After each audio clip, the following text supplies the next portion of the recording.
Olá, pessoal. Professor Carlos Wilker, e vamos dar início a mais uma aula de História.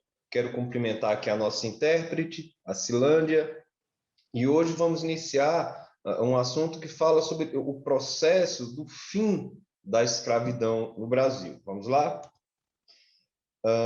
Havia uma pressão inglesa pelo fim da escravidão no Brasil.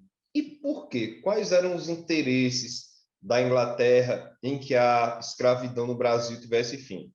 Podemos destacar aqui pelo menos três fatores.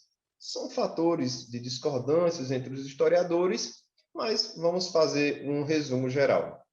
Primeiro, após a Revolução Industrial, a Inglaterra passou a buscar novos mercados consumidores para os seus produtos. Então, seria interessante que a escravidão no Brasil fosse abolida, dado que esses escravos não tinham poder de compra. Então, eles sendo libertos, eles, de repente, talvez começassem a ter uma renda que pudessem consumir mais produtos. Então, pense comigo. Imagina que você envia produtos para um país X, só que grande parte da população do país X é composta por escravos. Para você que quer vender produtos, que quer enviar seus produtos para o país X, para esse país X, seria interessante que houvesse mais pessoas com poder de consumo, que não é o caso dos escravos. Então, esse seria um primeiro fator. Repito, alvo de discordâncias. Segundo ponto, havia também o interesse dos ingleses em afastar traficantes de escravos portugueses da costa ocidental da África, porque eles prejudicavam o comércio britânico naquela região.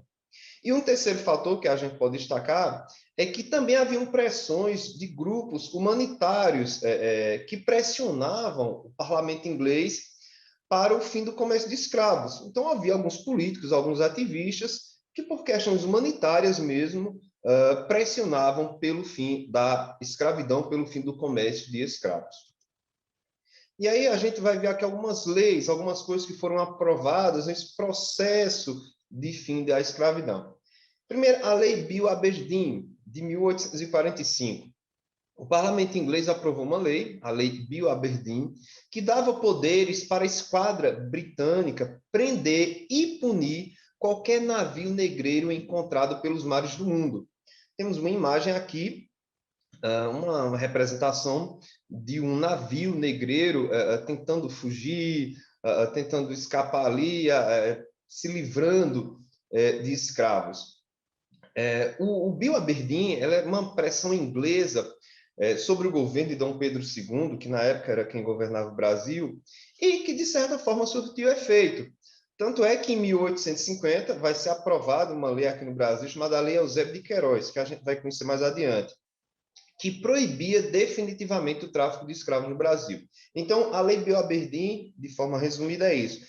Ela dava poderes, dava o direito à esquadra britânica de punir prender qualquer navio negreiro que fosse encontrado transportando escravos ou comercializando escravos, aliás.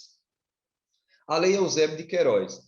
A lei de número 581, de 4 de setembro de 1850, conhecida como Lei Eusébio de Queiroz, estabeleceu medidas para a repressão do tráfico de africanos no Império. Sua promulgação é relacionada, sobretudo, às pressões britânicas, que eu já citei anteriormente, para que o governo brasileiro extinguisse a escravidão no país. Aqui temos a imagem do Eusébio de Queiroz. Ele foi um jurista e político brasileiro. O abolicionismo. O que foi o abolicionismo? Era um movimento político e social que defendia e lutava pelo fim da escravidão no Brasil, ali na metade do século XIX. Foi um movimento que só se consolidou mesmo na década de 1880, ou seja, ali às vésperas da abolição da escravidão, né? Ele vai ter um momento de maior crescimento. Até então, o que existiam eram tentativas emancipacionistas que queriam a extinção gradual do trabalho escravo, enquanto os abolicionistas eles desejavam um fim imediato e total da escravidão. Então, veja, haviam pessoas que defendiam a extinção gradual, lenta, esse movimento abolicionista ele defendia a extinção total e imediata da escravidão dos negros. Temos a Lei do Ventre Livre, é uma lei de 28 de setembro de 1871. O que é que essa lei determinava? Ela foi assinada pela princesa Isabel, e ela determinava o seguinte, que todo aquele que nascesse de uma escrava, né, a partir de 1871, filho de mulheres escravas, esse ser humano que nasceria livre. Então, a partir de então, todo filho de mulher escrava que nascesse aí seria livre.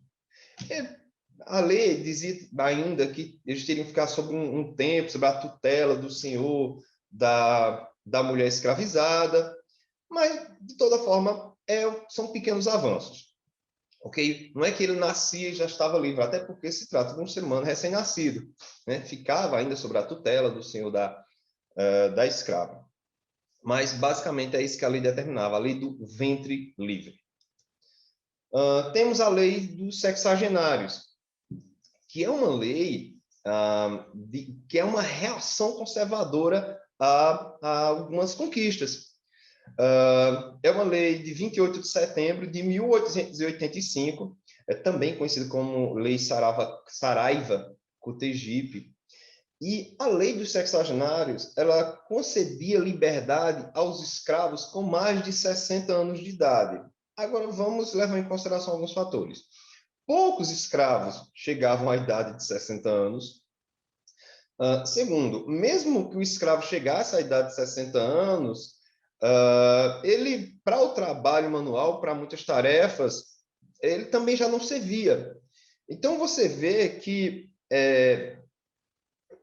a gente não sabe nem se a gente pode considerar isso realmente um avanço, né?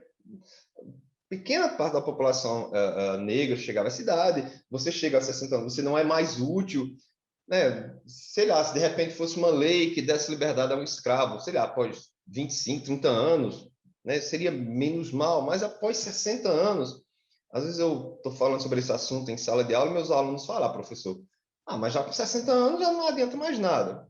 Pois é uma crítica que se faz à lei dos sexagenários, ok? Próxima aula a gente continua com esse processo que vai levar ao final da escravidão no Brasil. Vou ficando por aqui e até a próxima.